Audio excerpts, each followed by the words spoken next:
श्यामपुर नाम के गांव में विमला और कमला नाम की दो बहनें रहा करती थी। बड़ी बहन विमला बहुत ही मेहनती और ईमानदार थी। वही छोटी बहन कमला बड़ी ही आलसी और निकम्मी थी। वो बस दिन भर खाती और सोती थी। बड़ी बहन विमला अपने पति किशन के साथ खेतों में बहुत ही मेहनत करती थी। वो खेतों में सब्जी उगाकर शहर में बेचने जाती थी और अच्छे पैसे कमाती थी। वही छोटी बहन कमला गांव में दूसरों के घर जाकर इधर-उधर की बातें करती थी और सारा काम अपने पति से ही करवा लेती थी। खुद बहुत ही कम मेहनत करती थी और मामूली पैसे कमाती थी। उसके इस बर्ताव से उसका पति रमेश भी हमेशा परेशान रहता था। और तो और कमला विमला की संपत्ति से ईर्ष्या भी बहुत करती थी। ऐसे ही दिन बीत रहे थे। एक दिन उनके गांव में एक महान योगी आए। योगी महाराज के आने की खबर सुनते ही कमला और विमला दोनों भी महाराज के दर्शन के लिए मंदिर में गई। दोनों ने खूब मन लगाकर योगी महाराज की सेवा की।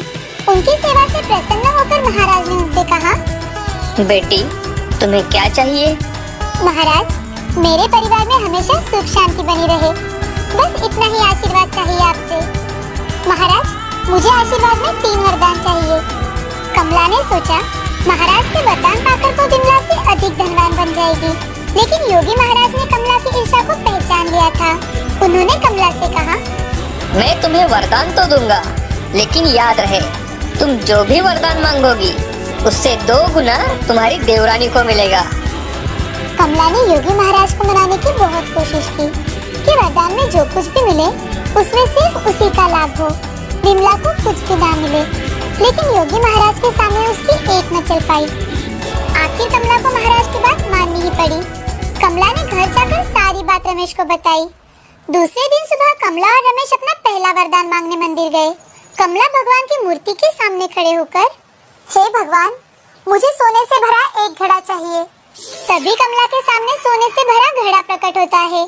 कमला और रमेश सोने से भरा घड़ा देखकर बहुत खुश हो जाते हैं और उसे लेकर घर आते हैं।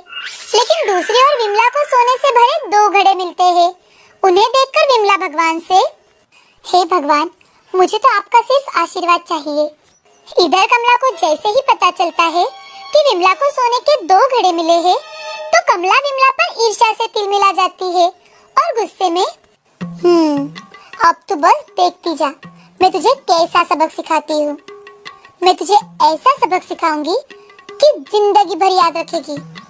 दूसरे ही दिन कमला अपना दूसरा वरदान मांगने मंदिर जाती है और भगवान से एक आंख से अंधे होने का वरदान मांगती है। इधर कमला एक आंख से अंधी हो जाती है और दूसरी तरफ विमला दोनों आंखों से अंधी हो जाती है। लेकिन कमला को अपने एक आंख की रोशनी जाने से ज्यादा विमला पूरी तरह से अंधी हो गई है, इस बात से बहुत खुशी थी। इधर विमला रो रो कर भगवान को याद करती है, हे भगवान, ये मेरे साथ क्या हो गया? मैंने किसी का क्या बुरा किया है जो मुझे ये सजा मिली? अचानक मैं देख क्यों नहीं पा रही हूँ? अब ऐसे ही कुछ दिन बीत गए। एक दिन खेत में काम करते करते कमला एक तेज धार की टहनी से टकरा जाती है और उसकी दूसरी आंख फूट जाती है। कमला तकलीफ से कहरने लगती है, हे भगवान, अब मेरा कैसे होगा? मुझे तो कुछ भी दिखाई नहीं दे रहा, अब मैं क्या करूं? तभी कमला को अपने तीसरे वरदान की याद आती है और वो तुरंत ही अपने पति की सहायता लेकर मंदिर में जाती है और अपना तीसरा वरदान मांगती है, भगवान, मुझे मेरी दोनों आंखें वापस दे दो। कमला, मैं तुम्हें दोनों आंखें नहीं दे सकता, क्योंकि योगी महाराज के वरदान के अनुसार मुझे 2 गुना विमला को देना होगा और मैं विमला को 4 आंखें नहीं दे सकता। भगवान की बात सुनकर कमला बहुत दुखी होती है और जोर जोर से रोने लगती है।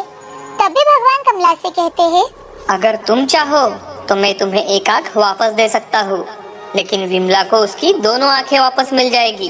तभी कमला सोचने लगती है कि जिंदगी भर अंधा रहने से अच्छा है कि कम से कम एक आंख से तो देख पाऊंगी। भगवान, आप मुझे एक आंख दे दो। तथास्तु। कमला को एक आंख मिल गई और दूसरी तरफ विमला को अपनी दोनों आंखें वापस मिल गई। हे भगवान, मैं आपका एहसान जिंदगी भर नहीं भुला पाऊंगी। आपका बहुत बहुत धन्यवाद भगवान, बहुत बहुत धन्यवाद। देखा दोस्तों, कमला को अपनी ईर्ष्या की वजह से जिंदगी भर एक आंख से अंधा रहना पड़ा। इसीलिए हमें कभी किसी से ईर्ष्या नहीं करना चाहिए। चंदनपुर नाम का एक छोटा सा गांव था। उस गांव में सभी लोग बड़े ही अच्छे से एक दूसरे के साथ मिलकर रहते थे। उस गांव के सरपंच मोहनलाल। मोहनलाल बहुत ही सख्त इंसान थे। वो उनके गांव में बेईमानी करने वाले लोग हो या व्यापारी, उन्हें बिल्कुल भी पसंद नहीं करता था। वो उन्हें कड़ी से कड़ी सजा देते थे। उसी गांव में सीताराम नाम का एक किसान रहता था। सीताराम एक बहुत ही अच्छा इंसान था। वो अपनी खेती के साथ साथ अनाज बेचने का काम भी करता था। उसके परिवार में उसकी पत्नी सुमन और 2 बच्चे मीना और चंदू थे। सीताराम हमेशा सुबह जल्दी उठता था और उसके घर में काम करने वाले रामू काका से खेती की सारी जानकारी लेता था और उन्हें आज क्या करना है ये सारी बातें बताकर अपनी दुकान चला जाता था। एक दिन सीताराम का बेटा चंदू सीताराम के दुकान पर आता है और सीताराम से, बाबा, माँ ने कुछ चावल और दाल मंगाई है। अरे बेटे, कल ही तो मैंने घर पर बहुत सारा सामान भेज दिया था, इतनी जल्दी कैसे खत्म हो गया? चलो कोई बात नहीं, ये ले जाओ। सीताराम की अनाज की दुकान घर के पास में ही थी, तो चंदू और मीना बार बार कुछ न कुछ काम से टाइम पास करने के लिए दुकान पर आ जाते थे। बाबा, माँ ने आज कुछ सामान मंगवाया है। नहीं नहीं बाबा, माँ ने तो आज बहुत सारा सामान मंगवाया है। अरे लगता है तुम्हारी माँ तो पूरी दुकान ऐसे ही खाली करके छोड़ेगी। कल चावल, आज कुछ और। सारा सामान घर पर ही इस्तेमाल कर लोगे तो मैं ग्राहकों को क्या बेचूंगा? ये लो सामान और अब जल्दी घर जाओ। और बाबा, मम्मी ने कहा है कि शाम को आते वक्त 1 किलो मिठाई लेकर आना, और नहीं लाए तो समझ लेना कि आज आपको खाना ही नहीं मिलेगा। हाँ हाँ, जाओ निकलो यहाँ से। बिल्कुल अपनी माँ की तरह होते जा रहे हैं दोनों के दोनों। सीताराम की दुकान अच्छी खासी चलती थी। वो अपनी पत्नी और बच्चों के साथ खुशहाल जीवन बिता रहा था, लेकिन उसके खुशहाल परिवार को संग्राम की नजर लग गई। संग्राम गांव में अपने परिवार के साथ नया नया रहने आया था। शहर की नौकरी छूटने के बाद वो अपने माँ पिताजी की बात मानकर गांव में आया था और वो गांव में कोई नया बिजनेस शुरू करना चाहता था। इस गांव में तो मिठाई की 4-5 दुकानें हैं और बर्तन की भी 3-4 दुकानें हैं, कपड़ों की भी दुकान है। क्या किया जाए?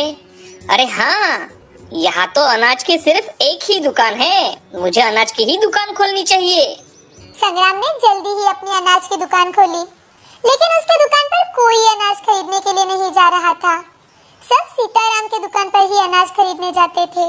अरे, अब दिवाली जैसा त्योहार आने वाला है और मेरी दुकान से कोई अनाज ही नहीं खरीद रहा। सबसे पहले तो मुझे इस सीताराम के बच्चे को मेरे रास्ते से हटाना होगा। पता नहीं लोगों पर इसने क्या जादू किया है, सबके सब उसी की दुकान में जाते हैं। कोई भी आदमी मुझसे अनाज नहीं खरीदना चाहता। मुझे अब ऐसा कुछ करना होगा ताकि ये जल्द से जल्द गांव छोड़कर भाग जाए। एक दिन देर रात के समय सीताराम अपनी दुकान बंद कर घर जाने लगता है कि तभी संग्राम भेष बदलकर सीताराम की दुकान के पास आता है और सीताराम से, अरे सीताराम जी, आप ही है ना भाई? मैं पड़ोस के गांव से आया हूँ। मैंने तुम्हारे दुकान के सामान के बड़े चर्चे सुने हैं। अब मेरी बेटी की अगले महीने शादी है तो मुझे ढेर सारा अनाज लगेगा। अच्छे दाम लगा कर देना भाई। आपको सारा सामान जरूर मिल जाएगा भाई साहब। और हाँ, आपने बिल्कुल सही सुना है। हमारे गांव में किसी का भी विवाह हो या कुछ प्रोग्राम, सारा अनाज हमारे ही दुकान से जाता है। संग्राम सीताराम से बहुत सारा अनाज खरीदने की ऑर्डर देता है और कुछ पैसे भी एडवांस देकर अपने घर चला जाता है। इधर सीताराम को इतनी बड़ी ऑर्डर मिली है, इसी कारण वो बहुत खुश था। लेकिन अब उसे कुछ अनाज खरीदना था, तो सीताराम अपने घर से सारे पैसे लेकर बाकी का अनाज खरीद लेता है। इधर संग्राम सीताराम पर नजर लगाकर ही था। जैसे ही सीताराम सारा अनाज अपनी दुकान में लेकर रख देता है, संग्राम उसी रात सीताराम की दुकान को आग लगा देता है।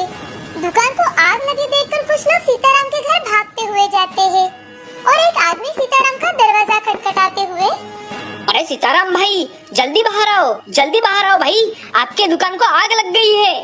उस आदमी की बात सुनकर तुरंत ही सीताराम दौड़ते हुए बाहर आता है और उस आदमी के साथ दुकान की ओर जाता है। वहाँ जाकर देखता है तो पूरी दुकान जलकर राख हो चुकी थी। सामने अपनी दुकान को जलता देखकर सीताराम चक्कर आकर नीचे गिर जाता है। वहाँ के लोग सीताराम को तुरंत ही शहर के अस्पताल में लेकर जाते हैं। डॉक्टर सीताराम को देखकर उनके साथ आए लोगों को बताते हैं, अरे इन्हें तो दिल का दौरा पड़ा है, हमें इनका तुरंत ऑपरेशन करना होगा, नहीं तो इनकी जान को खतरा है। आप इनके घर वालों को जल्द ही बता दीजिए। तभी वहाँ सीताराम की पत्नी सुमन अस्पताल में आती है। सीताराम के साथ वाले लोग डॉक्टर ने बताई सारी बात सुमन को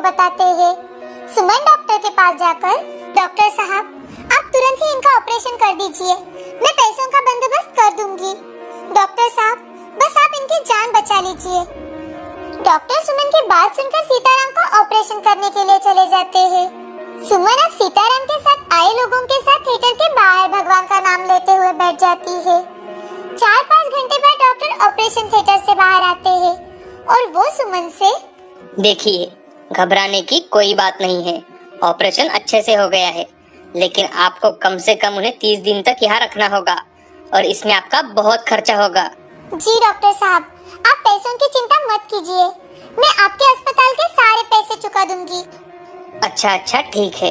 अब आप अभी के लिए ऑपरेशन का जो बिल हुआ है वो कल तक भर दीजिए और बाकी का डिस्चार्ज के वक्त आप भर सकती है। ऐसा कहकर डॉक्टर वहाँ से चले जाते हैं। अब सुमन के पास अपनी खेती बेचने के अलावा कोई चारा नहीं था। सुमन अपने गांव जाकर अपनी खेती बेच देती है और ऑपरेशन का बिल भर देती है। जैसे तैसे 1 महीना बीत जाता है। अब सीताराम की तबीयत में बहुत सुधार आ गया था, लेकिन अस्पताल के खर्चे उठाने के लिए इधर सुमन को अपना घर भी संग्राम के पास गिरवी रखना पड़ा। सीताराम अब घर आकर अपने बच्चों को गले लगाकर रोने लगता है। तभी सुमन सीताराम को समझाते हुए, अजी आप बिल्कुल निराश मत होइए, आपने आज तक किसी का बुरा नहीं किया, तो हमारा भी कैसे बुरा होगा। आप देखना, ये बुरा वक्त भी जरूर निकल जाएगा। शायद भगवान हमें और कुछ अच्छा देने वाला होगा। आप चिंता मत कीजिए, हम दोनों मिलकर बहुत मेहनत करेंगे और फिर से सब वापस लेंगे। जान बची तो लाखों पाए। सुमन की बातें सुनकर सीताराम को थोड़ी हिम्मत आ जाती है। अब कुछ ही दिनों में सीताराम और सुमन दोनों मेहनत मजदूरी करना शुरू कर देते हैं। सीताराम तो अब रात दिन जो काम मिले वो करने लगा था।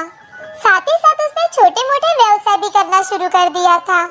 और इधर संग्राम को ये बात बिल्कुल भी हजम नहीं हो रही थी कि सीताराम अब कमाई कर उसके सारे पैसे लौटा देगा और अपना घर उसे वापस ले लेगा।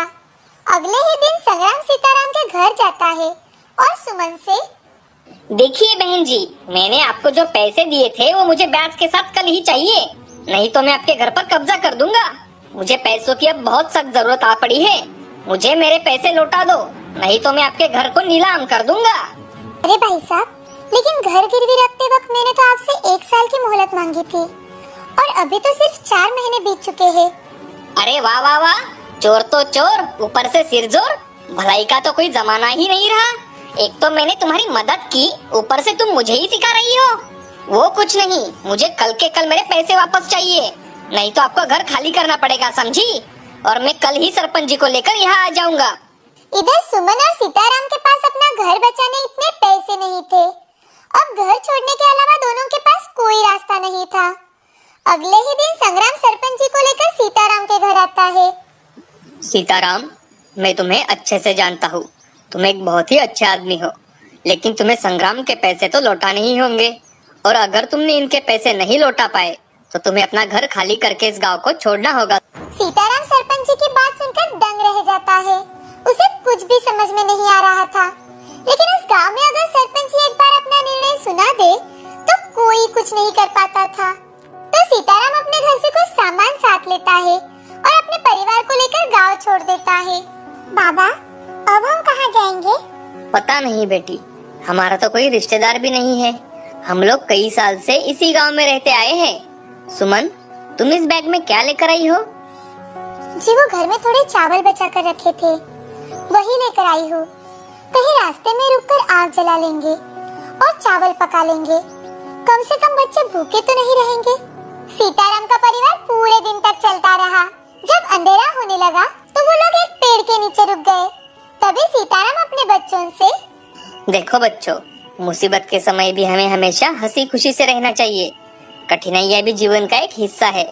जब तक हमें कहीं आसरा नहीं मिल जाता, तब तक हम इस सफर को एक छोटी सी ट्रिप समझकर निकाल लेंगे। वो एक रात सीताराम का परिवार जंगल में ही बिताते हैं।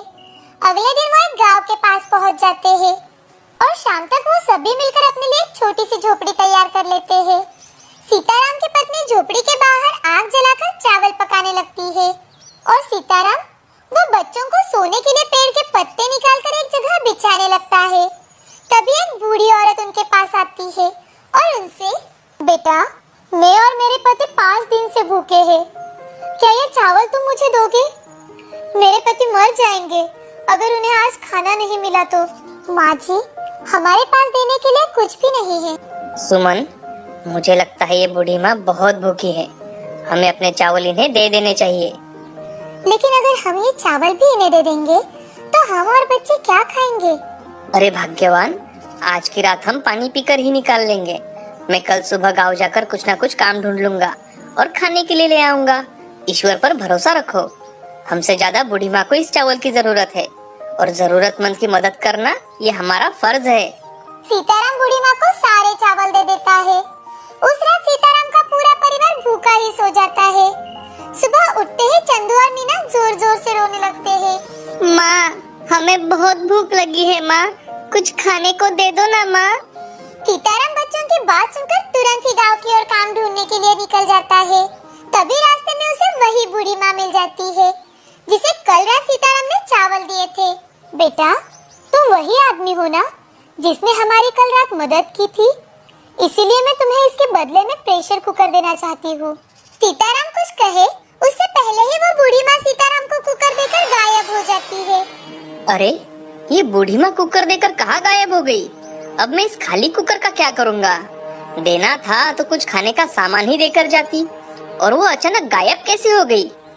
चलो कोई बात नहीं, कुछ उबालने में मदद तो हो जाएगी। उस दिन सीताराम पूरा दिन काम ढूंढता है लेकिन उसे कहीं पर भी काम नहीं मिलता। शाम को घर आते वक्त सीताराम को एक जगह कुछ कंदमूल दिखाई देते हैं। वो उसमें से कुछ अपने साथ ले लेता है और घर आकर सुमन से, सुमन, आज कहीं काम नहीं मिला, लेकिन रास्ते से आते वक्त मुझे ये कुछ कंदमूल मिले हैं। आज हमें इससे ही काम चलाना पड़ेगा। वो तो ठीक है, लेकिन ये कुकर कहाँ से मिला आपको? अरे हाँ, वो बूढ़ी माँ कल हमारे पास आई थी ना, वही ये कुकर देकर गई है। अब ये कच्चे कंद ही कुकर में उबाल लो, फिर खाते हैं। सुमन उस कंद को कुकर में डालती है और कुछ सीटी लगने के बाद जब सुमन ने कुकर खोलकर देखा तो उसके तो होश ही उड़ गए। कच्चे कंद सोने में बदल चुके थे। उसे देखकर सुमन, अजय देख रहे हैं आप? ये कैसे हो सकता है भला? सीताराम सुमन को कुकर में और कुछ चीजें उबालने के लिए देता है और देखने के लिए कहता है। जो भी कुकर में डालकर उबाला जाता वो सोने में बदल जाता। ये सब देखकर सीताराम और सुमन बहुत खुश हो जाते हैं। सीताराम उसमें से कुछ सोना बेच देता है। सीताराम का परिवार पड़ोस के गांव में जाकर रहने लगता है और सोना देने वाले कुकर की मदद से वो उस गांव में जमीन खरीद लेता है और फिर उसी गांव में एक अनाज की दुकान भी खोल लेता है। साथ ही साथ सीताराम उस गांव के गरीब लोगों की भी मदद करता है। सीताराम उस जादुई कुकर का इस्तेमाल सिर्फ जरूरत आने पर ही करता था। अब सीताराम का नाम दूर दूर तक लोग लेने लगे थे। सीताराम के दरिया दिली के हर तरफ चर्चा थी। सीताराम के पड़ोस में भुवन नाम का एक आदमी रहता था जो संग्राम का रिश्तेदार था।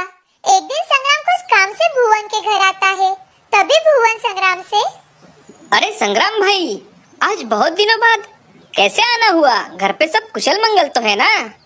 हाँ हाँ भुवन भाई, सब कुछ कुशल मंगल है। व्यापार के सिलसिले से यहाँ गुजर रहा था तो सोचा आपसे मिलता चलूं। अरे बहुत अच्छा किया, आओ कुछ देर आराम करो। तभी संग्राम की नजर भुवन के पड़ोस में एक बड़े से घर पर पड़ती है और संग्राम भुवन से, अरे भुवन भाई, आपके पड़ोस में कोई बड़े व्यापारी रहने आए हैं क्या? बहुत ही आलीशान घर बनाया है। अरे हाँ संग्राम भाई, वो व्यापारी तो है ही, साथ में बहुत ही नेक इंसान भी है। सबकी मदद कर देते हैं हमारे सीताराम भाई। हमें भी कई बार उन्होंने सहायता की है। बड़े अच्छे दिल के इंसान हैं। हमें तो अपने आप को खुशनसीब समझते हैं कि सीताराम भाई जैसे पड़ोसी हमें मिले हैं। संग्राम सीताराम का नाम सुनकर चौंक जाता है और भुवन से, क्या वो पहले से ही तुम्हारे गांव में रहते हैं? अरे नहीं, बस यही कुछ 2 साल हुए हैं उन्हें यहाँ आकर। क्यों, क्या बात है संग्राम भाई? अरे नहीं नहीं, मैंने तो ऐसे ही पूछ लिया। थोड़ी ही देर में सीताराम अपने घर आता है। सीताराम को देखकर संग्राम आग बबूला हो जाता है और मन में सोचने लगता है, अरे ये सीताराम ने 2 साल में इतने सारे पैसे कैसे कमाए होंगे? मैंने तो उसे गांव से भिखारी बनाकर छोड़ दिया था, फिर ये अचानक इतना अमीर कैसे बन गया? जरूर दाल में कुछ काला है, मुझे असलियत का पता लगाना ही होगा। शाम को खाना खाने के बाद संग्राम और भुवन बाहर ही खटिया डालकर सो जाते हैं। जैसे ही भुवन सो जाता है, संग्राम सीताराम के घर में चोरी छुपे चला जाता है और खिड़की से झांक कर देखने लगता है। सीताराम और उसकी पत्नी दोनों बातें कर रहे होते हैं। वो उनकी सारी बातें चोरी छुपे सुनने लगता है। अरे भाग्यवान, हमें अपने जादुई कुकर से आज कुछ सोना बनाना पड़ेगा, क्योंकि मुझे 2-3 दिन बाद अनाथ बच्चों के स्कूल के लिए पैसे देने हैं। अब हमारे पास ये जादुई कुकर है, तो हमें हो सके उतनी सबकी मदद करनी चाहिए, ताकि बेघर लोगों के भी चेहरे पर मुस्कान आए। जी हाँ, आप बिल्कुल सही कह रहे हो। अगर उस बूढ़ी माँ ने हमें जादुई कुकर नहीं दिया होता, तो पता नहीं हमारा क्या होता। आज इस जादुई कुकर की वजह से ही तो हम अमीर बन पाए हैं, साथ ही गरीब लोगों की मदद भी कर पाए। रुक जाइए, मैं अभी कुकर लेकर आती हूँ। इधर जादुई कुकर की बातें सुनते ही संग्राम की आंखें बड़ी हो जाती है। संग्राम चुपके से खिड़की से देखने लगता है कि कैसे सीताराम और उसकी पत्नी जादुई कुकर की मदद से सोना बना रहे हैं। उनका सारा काम होने के बाद सीताराम जादुई कुकर से बनाया हुआ सोना एक जगह रख देता है और जादुई कुकर वहीं पर रखकर सोने चला जाता है। थोड़ी देर रुककर संग्राम चुपके से सीताराम के घर में आता है और जादुई कुकर उठाकर वहां से चला जाता है। अगली सुबह जल्दी ही संग्राम भुवन से जाने की बात करता है और अपने घर की ओर निकल पड़ता है। इधर सीताराम और सुमन जब सुबह उठते हैं, तो उन्हें अपना जादुई कुकर कहीं नहीं दिखाई देता। सुमन बहुत रोने लगती है। तभी सीताराम सुमन से, अरे भाग्यवान, शायद जादुई कुकर हमारे पास इतने ही वक्त के लिए था। अब उसने हमें बहुत कुछ दिया है। अब हम अपने व्यापार से कमाई करके भी लोगों की मदद कर सकते हैं। और हाँ, एक बात तो बताना मैं तुम्हें भूल ही गया। हमारे गांव में जो अपना घर और जमीन थी, वो मैंने सरपंच जी से बात करके संग्राम को उसके पूरे पैसे देकर फिर से खरीद ली है। अब अगले दिन ही हम हमारे गांव में फिर से वापस जाएंगे। अरे ये सच में बहुत खुशी की बात है। उस जादुई कुकर ने सच में हमें हमारी सारी चीजें लौटा दी है और पहले से कई ज्यादा धनवान भी बना दिया है। हम कल ही हमारे गांव जाएंगे। कल क्यों, हमें तो अभी जाना चाहिए। जी मुझे हमारे घर को देखना है। चलो ना, अभी चलो, बच्चे भी बहुत खुश हो जाएंगे। अच्छा ठीक है बाबा, तुम कुछ सामान बांधो, मैं जाने का प्रबंध करता हूँ। इधर संग्राम भी बहुत खुश था। वो अपने घर खुशी खुशी लौट आता है और जादुई कुकर में कुछ चावल डालकर उन्हें उबालने रखता है और सीटी होने की राह देखता है। वो जादुई कुकर से सोना निकालने के लिए बहुत ही ज्यादा उत्साहित था। उसके मन में बहुत लालच आ गया था। अरे कब होगी इसकी सीटी? हो जा, जल्दी से हो जा। मैं बहुत बड़ा आदमी बनने वाला हूँ, सबसे बड़ा अमीर आदमी। थोड़ी ही देर में सरपंच जी संग्राम के घर के बाहर आते हैं और संग्राम को आवाज लगाते हैं। उनकी आवाज सुनकर संग्राम घर के बाहर आता है और सरपंच जी से, अरे क्या हुआ सरपंच जी, क्यों इतनी जोर जोर से आवाज लगा रहे हो? अरे संग्राम, सीताराम की घर की जो चाबियां है वही लेने आया हूँ। सीताराम अब फिर से यही रहने वाला है। उसने तो तुम्हें तुम्हारे पूरे पैसे देकर फिर से घर खरीद लिया है ना। चलो वो चाबियां मुझे दे दो। अच्छा ठीक है, अभी ला कर देता हूँ। बुढ़ाऊ, तुझे क्या पता, अब उसके पास जादुई कुकर नहीं रहा, अब तो उसे गांव में आना ही था। संग्राम घर के अंदर जाता है और चाबियां लेकर घर के बाहर सरपंच जी के पास जाता है। तभी कुकर का बहुत बड़ा विस्फोट हो जाता है और संग्राम का पूरा घर नष्ट हो जाता है। ये सब देखकर संग्राम रोने लगता है। अरे रे, ये क्या हो गया मेरे साथ? मेरा तो सब कुछ तहस नहस हो गया। मैंने जैसे ही सीताराम के साथ किया था, आज भगवान ने मेरे साथ वैसे ही कर दिया। अब तो मेरे पास कुछ भी नहीं बचा, मैं तो बर्बाद हो गया। मेरा लालच ही मुझे ले डूबा है। सरपंच जी उसकी सारी बातें सुन लेते